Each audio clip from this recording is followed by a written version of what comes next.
श्री स्वामी समर्थ अवधूत चिंतन श्री गुरुदेव दत्त तुम्हा सगळ्यांचं आपल्या चॅनलमध्ये स्वागत करते। तर बघा, आजचा विषय खूप महत्त्वाचा आणि तुम्हाला सांगेल की आता प्रकट दिन येत आहे, म्हणून बऱ्याच महिलांच्या घरात जर फोटो किंवा मूर्ती जी असते ती असेल किंवा जी मूर्ती असेल किंवा फोटो असेल त्याविषयी बऱ्याच महिलांना संभ्रम तयार झालेला होता आणि आधीसुद्धा मी एक व्हिडिओ करून टाकलेला होता, मागे पण आपल्या चॅनलवरती आहे। पण अजून मी तुम्हाला सांगेल की बघा, बऱ्याच महिलांना असा प्रश्न होता की मागे एका ताईंचा प्रश्न होता की ताई, माझ्या घरामध्ये महाराजांचा असा फोटो आहे तर तो चालेल का, किंवा मूर्ती जी आहे ती कशी असावी, काय असावी, किंवा एका ताईंचा प्रश्न होता उभा जो आहे महाराजांचा उभा राहिलेला जो फोटो आहे तो नसावा। अशा बऱ्याच प्रश्नांची उत्तरं महिलांना असतात। आणि बघा, जे फोटो किंवा मूर्ती असते ती जर आपल्याला कोणी गिफ्ट केलेली असते तर ती आपण घ्यावी का, किंवा आहे माझ्या घरात तर मग काय करावे। सर्वप्रथम मी तुम्हाला सांगेल, हे खूप छानसे असे प्रश्न आहेत आणि त्या प्रश्नांची उत्तर देत असताना माझ्या मनात जे काही आहे ते मी तुम्हाला इथे सांगणार आहे। शेवटी बघा, आपला भाव खूप महत्त्वाचा असतो। जे काही मी बोलणार ते महाराज बोलून घेतील माझ्याकडून असं मी समजेल। तर सर्वप्रथम तुम्हाला सांगेल, बघा, महाराज जेव्हा अक्कलकोटमध्ये आले होते, ठीक आहे, अक्कलकोटात महाराज आलेले होते, तेव्हा महाराजांच्या काही ज्या जुने फोटो आहेत बघा, बखर जे आहे माझ्याकडे बखर आहे, त्यामध्ये फोटो असतील तर मी नक्कीच साईडला टाकते तुम्हाला इथे। महाराजांचे जे काही फोटो होते ते म्हणजे त्यांच्या काही मुद्रा होत्या आणि त्या मुद्रेत ते फोटो काढण्यात आलेले होते। जसं काही आपण नेहमीचे बघत असतो, महाराजांची जी मुद्रा आहे बसलेल्या आहेत आणि डावा खांदा वरती असतो आणि हातामध्ये गोटी असते। बऱ्याच लोकांना तो पण प्रश्न असतो, महाराजांच्या हातात जी गोटी असते ती असावी की नाही नसावी, ती असल्याने खूप दुष्परिणाम बघायला मिळतात।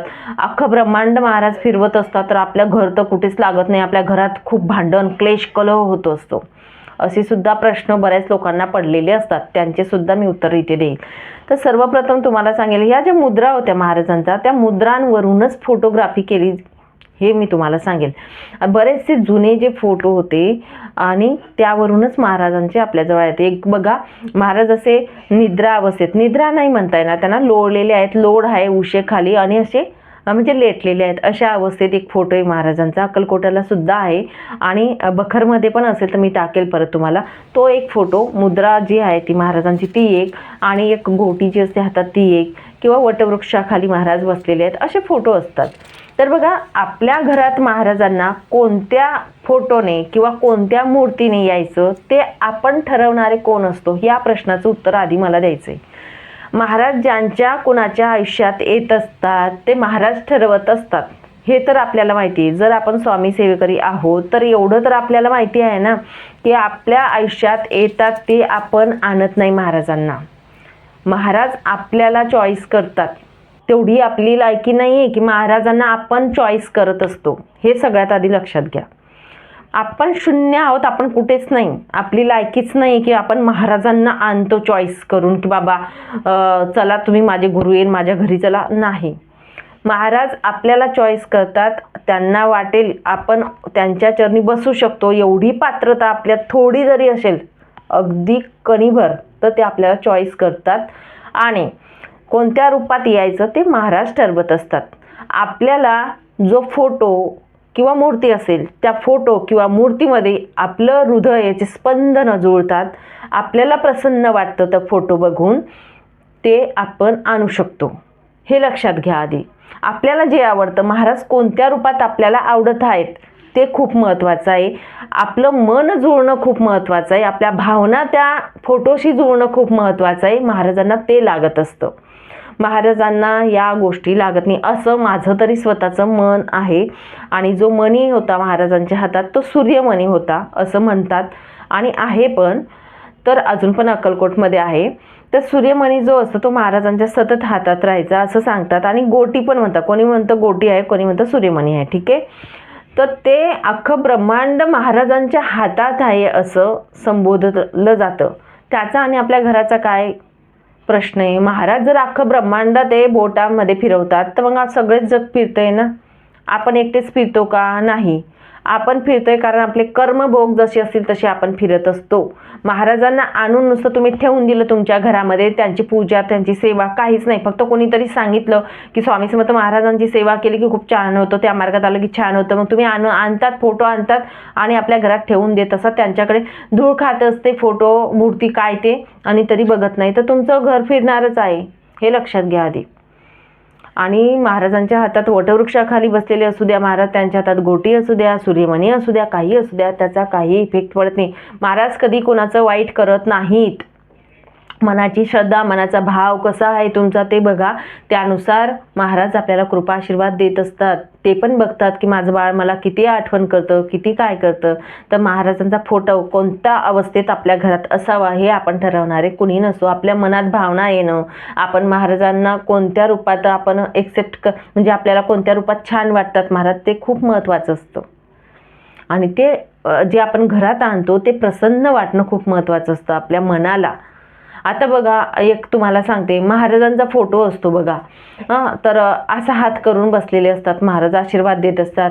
या हातावरती कधी कधी बघा स्वस्तिक असते, कधी सरस्वती माता असते, चिन्ह असतं, कुठे कुठे श्रीयंत्र असतं, असे बरेच फोटो असतात. तर आपल्या भावना जर जुळलेल्या असल्यात ना महाराजांसोबत, महाराजांचा फोटो आहे बघा, महाराज मस्त आरामात बसलेले आहेत की आपल्याला पण भारी वाटतं ना की महाराज आरामात बसलेले, पण महाराजांचा हात जर कायम असाच राहिला फोटोमध्ये, आपल्याला पण वाटतं ना महाराजांचा हात दुखत असेल.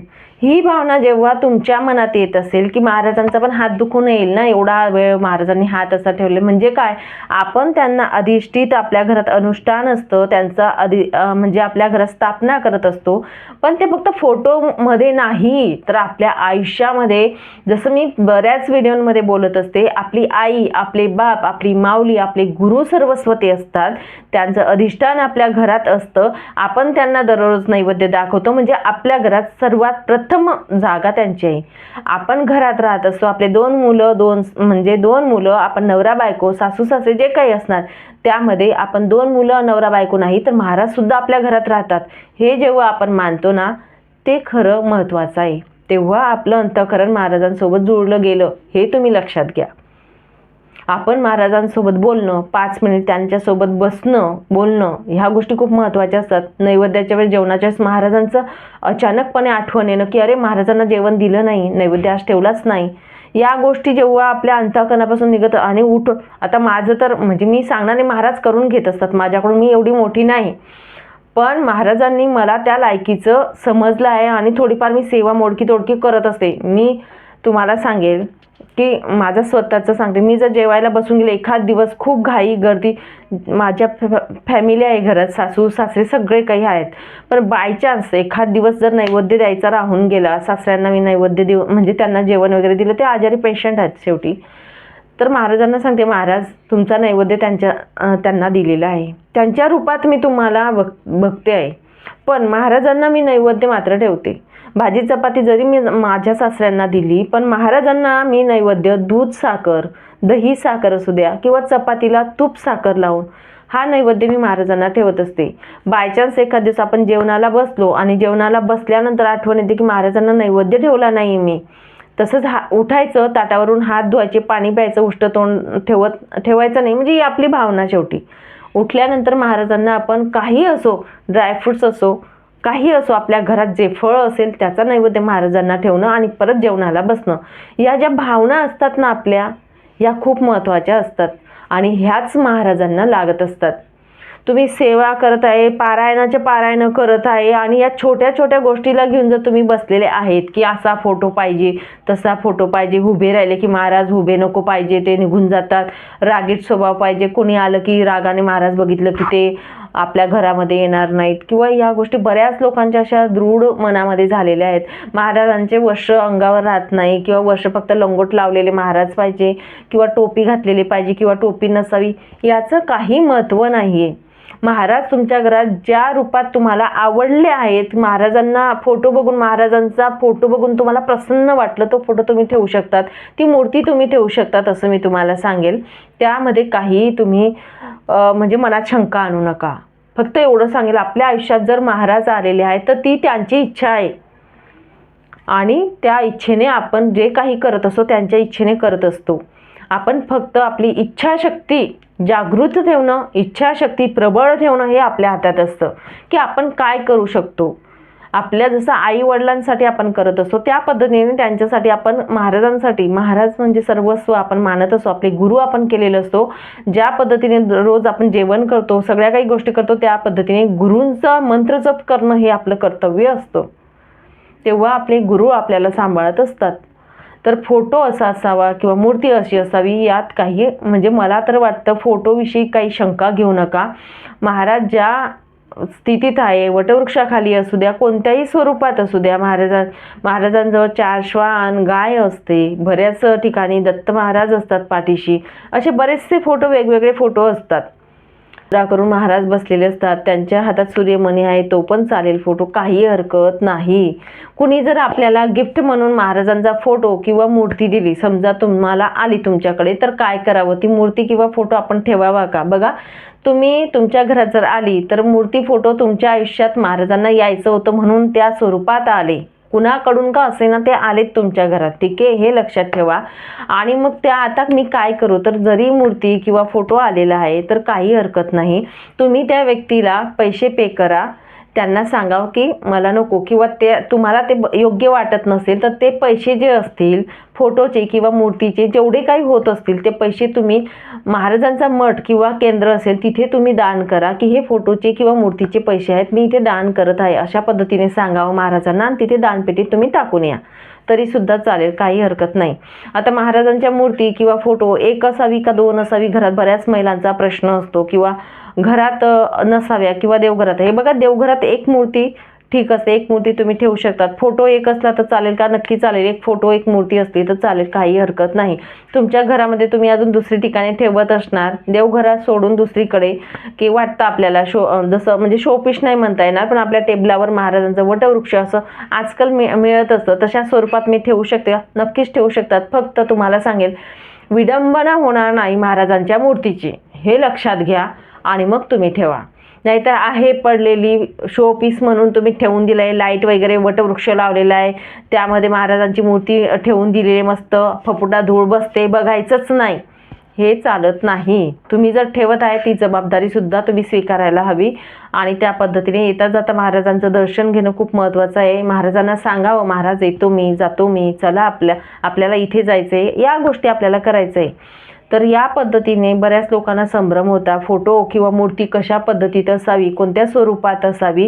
तर काही मनात शंका न घेता तुम्हाला सांगेल, तुम्हाला ज्या स्वरूपात महाराज आवडतात त्या स्वरूपात तुम्ही मन जुळणं खूप महत्त्वाचं आहे. तशा पद्धतीने तुम्हाला प्रसन्न वाटेल असा फोटो तुम्ही आणू शकता, ठीक आहे. मग तुमच्या सगळ्या प्रश्नांची उत्तरं इथे मिळालेली असतील अशी अपेक्षा करते आणि इथेच विराम घेते. नंतर अजून भेटेल अशाच व्हिडिओमध्ये. श्री स्वामी समर्थ. अवधूत चिंतन. श्री गुरुदेव दत्त.